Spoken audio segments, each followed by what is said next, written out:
ఎవరు ఎంత విమర్శించినా గాని పాలక పార్టీలు, అందులో మరి ముఖ్యంగా అధికార కూటమి తిరుపతి లడ్డు సమస్య మీదే దాని చుట్టే ప్రదర్శనలు చేస్తుంది, దాని చుట్టే పరిభ్రమిస్తుంది.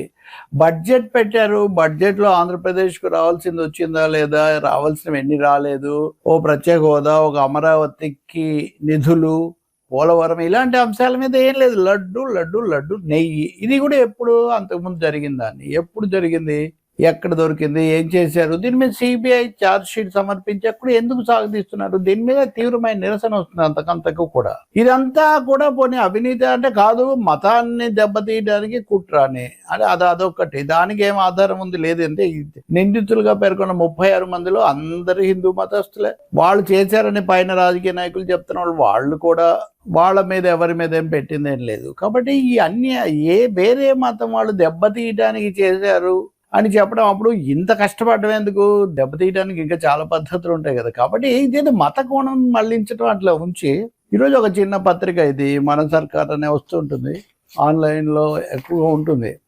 వీళ్ళు దీని మీద మరి ఎక్కడో వీళ్ళకి సమాచారం వచ్చి ఉండవచ్చు, వాళ్ళు ఒక పెద్ద స్టోరీ ఇచ్చారు, కల్తీనా కుట్ర అన్నది.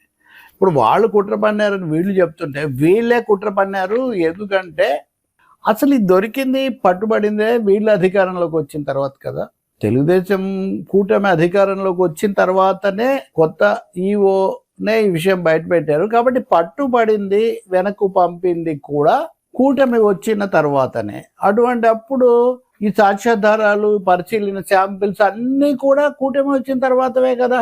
అంతకుముందు ఏం జరిగింది, వీళ్ళే ఇచ్చారా, అదే ఒక పరిశోధన. కానీ దాని మీద సిబిఐ ఏం చెప్పలేదు. సిబిఐ చెప్పింది కూటమి వచ్చిన తర్వాత జరిగినవి. అదైనప్పుడు ఉదాహరణకు ఆ వివరాలన్నీ వీళ్ళు ఇస్తున్నారు. 12/7/2024 మెజర్స్ ఏఆర్ డైరీ వాళ్ళు సరఫరా చేసిన వాటిని వెనక్కు పంపించారు. జూలై 2024 చివరిలో వాటిని మళ్ళీ తిరిగి పంపడానికి బదులు వేరే వైష్ణవి డైరీ పేరుతో వాటిని తిరిగి పంపారు. ఆగస్టు 24న మళ్ళీ తిరిగి సరఫరా అయ్యాయి, అంటే వాడారు. ఇది ఎప్పుడు జరిగింది, ఇది కూటమి ప్రభుత్వం వచ్చాక కదా మళ్ళీ వాడారు. వాడిన వాటిని 12/8/24 వైష్ణవి డైరీ మరో లారీ ట్యాంకర్ టీడీపీ పంపింది. ఇదంతా అయిన తర్వాత తనిఖీ సమయంలో ఈ నిజమే మాకు తిరస్కరించిన, మేము పంపించామని తర్వాత సిబిఐ విచారణలో రాజశేఖర్ అనే అతను ఒప్పుకున్నాడు. సో దీన్ని మళ్ళీ మేము పంపలేదని చెప్పడం కోసం నకిలీ ఇన్వాయిస్లు సృష్టించి ఏదో బెంగాల్కు పంపించి అక్కడి నుంచి దాన్ని నాన్ ఎడిబుల్ ఫ్యాట్ కింద దాన్ని మళ్ళీ ఏదో బదిలీ అయినట్టుగా, రవాణా అయినట్టుగా ఫేక్ ఇది సృష్టించడానికి విఫలయత్నం చేశారు.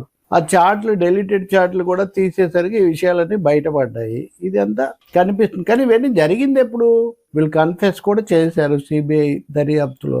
ఇవన్నీ జరిగింది జూలై తర్వాత కదా, కూటమి అధికారంలోకి వచ్చిన తర్వాతనే కదా. అటువంటి అప్పుడు ఎందుకు ఆ గతం మీద పదే పదే ఈ నెపం ఎందుకు పెడుతున్నారు అన్నది ఇక్కడ చూపిస్తున్నటువంటి విషయం. ఈ 4 ట్యాంకర్లు ఒక చోట దాచిపెట్టారు, మళ్ళీ ఆ దాచిపెట్టినవి తీసుకొచ్చారు. వీటన్నిటి సాక్ష్యాధారాలు సిబిఐ సేకరించింది. కానీ ఈ సాక్ష్యాధారాలన్నీ ఆగస్టు సెప్టెంబర్ కాలానికి సంబంధించినవే. శాంపిల్స్ కూడా 2024 జూలై తర్వాతవే. అంతకుముందు శాంపిల్స్ మా దగ్గర ఏం లేవు అని కూడా సిబిఐ చెప్పింది. అంతకుముందు కాలానికి సంబంధించి కూడా వాళ్ళేమీ ఆధారాలు ఏం సేకరించలేదు. బహుశా దీన్ని బట్టి అప్పుడు జరిగి ఉండాలి అని ఒక నిర్ధారణ. అంటే ఇక్కడ స్పష్టంగా ఇప్పుడున్న సిబిఐ ఛార్జ్ షీట్ ప్రకారం 2024 జూలైలో వెనక్కు పంపిన, మళ్ళీ తిరిగి వచ్చిన, వాడిన ఈ శాంపిల్స్ ఇవన్నీ కూటమి అధికారంలోకి వచ్చిన తర్వాతనే కదా. అటువంటి అప్పుడు గతంలో జరిగింది అని, దానికి అదే కారణమని, దానికి మతం కారణమని దీన్ని ఇలా పెంచుకుంటూ పోవటం ఏంటి అన్నది ఈ కథనంలో ప్రశ్న. నేనైతే అవినీతి లేదని ఎప్పుడు చెప్పను. అవినీతి కొండ మీద ప్రక్షాళన జరగాలని ఎప్పుడు చెప్తూనే ఉన్నా, జరుగుతూనే, వాళ్ళున్నా వీళ్ళున్నా ఒకరినొకరు అనుకుంటూ ఉంటారు. కానీ ఇక్కడ ప్రత్యేకించి మతం కూడా తీసుకొని వచ్చి మతాన్ని చేయడానికి, వెంకటేశ్వర స్వామిని దెబ్బతీయడానికి కుట్ర పన్నారు అనే ఆరోపణ పదే పదే వస్తున్నందువల్ల ఈ ప్రశ్నలు ఎదురవుతున్నాయి. అదే నిజమైతే మొదటి అంశం మీ హయాంలో జరిగిందని మీరు జవాబు చెప్పాలి. మొదట దాని మీద అంత శ్రద్ధ ఉండి స్వామివారి వాళ్ళు బతికి ఇదంతా చేసాము అని ఇవన్నీ చెప్తున్నప్పుడు మొదటి ప్రాధాన్యత దేని మీద ఇచ్చి ఉండాలి? వెనక్కు వెళ్ళిన అవి మళ్ళీ ఆ ట్యాంకర్లు తిరిగి వస్తే వాటిని ఎందుకు అనుమతించారు, అనుమతించడానికి ఎవరు అవకాశం ఇచ్చారు? ఇప్పుడు అనిల్ కుమార్ సింఘాల్ను ఈవోను బదిలీ చేశారు. ఆయన మీరే కదా తెచ్చిపెట్టారు. ఆయన ఉండగానే కదా ఈ మళ్ళీ అనుమతి ఇచ్చి వాటిని కలిపారు. అంటే ఆయనకేం తెలియదు అని మళ్ళీ కథనాలు వీళ్ళే ఇస్తున్నారు. ఇది ఎలా? ఇవన్నీ పొంతన లేని పరస్పరం పొంతన లేని విషయాలు అవుతున్నాయి. మొదటిది ఇంకా చివరిది ఇదంతా కొవ్వు కలిపారు. వాళ్ళ హయాంలో వీళ్ళ హయాంలో అంటే 2024 ముందు కానీ 2024 తర్వాత కానీ జంతువుల కొవ్వు కలిపినట్టు చూపించడానికి ఆధారాలు ఏమీ లేవు.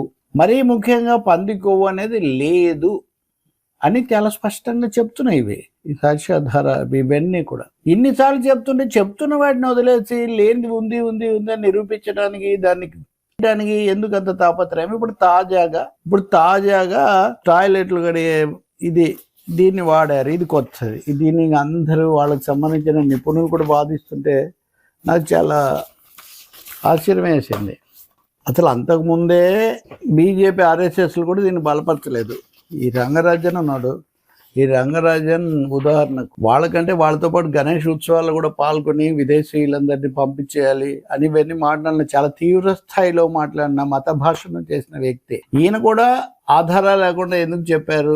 కొవ్వు కలిపారని ఇలా చెప్పి అసలు ఇది కుట్ర, కొవ్వు కలిపారు అని చెప్పడం హిందూ మతం మీద కుట్ర అని చెప్పే ఒక సెక్షన్ కూడా బీజేపీ ఆర్ఎస్ఎస్ లో ఉంది. అసలు అవన్నీ ఎందుకండి? ఆర్ఎస్ఎస్ సర్వాధినేత మోహన్ భగవత్ వచ్చి ఆంధ్ర తెలంగాణ 2 చోట్ల పర్యటించిపోయారు. ఎక్కడైనా ఒక్క మాట అయినా కానీ ఆయన విషయం గురించి ప్రస్తావించారా? ఇంత పెద్దది వెంకటేశ్వర స్వామికి అపచారం జరిగిందని భావిస్తే ఆర్ఎస్ఎస్ అధినేతను ఎవరెందుకు మెదపలేదు? పెద్ద ప్రశ్న. ఇంకా చివరిది ఇందాక నేను చెప్పింది, బాత్రూమ్ క్లీనర్ కలిపారు, టాయిలెట్ క్లీనర్ కలిపారని. యాసిడ్ రెండిట్లో అందులో వాడేది ఇందులో వాడారని. దీని గురించి చాలా మందికి స్పష్టత లేదు. ఇది నేను చెప్పదలుచుకున్నాను. ఇది ఏఐ సమాధానం. యాక్చువల్గా అందరికీ తెలిసిన విషయమే. మనము కూల్ డ్రింక్స్ లో కానీ ఫుడ్ ఐటమ్స్ లో కానీ వాడే యాసిడ్ క్లీనర్స్ లో క్లీనింగ్ వీటిలో ఈ సొల్యూషన్స్ లో వాడేవి, మనం బాత్రూమ్లు టాయిలెట్లు వాడేది యాసిడ్ ఒకటే.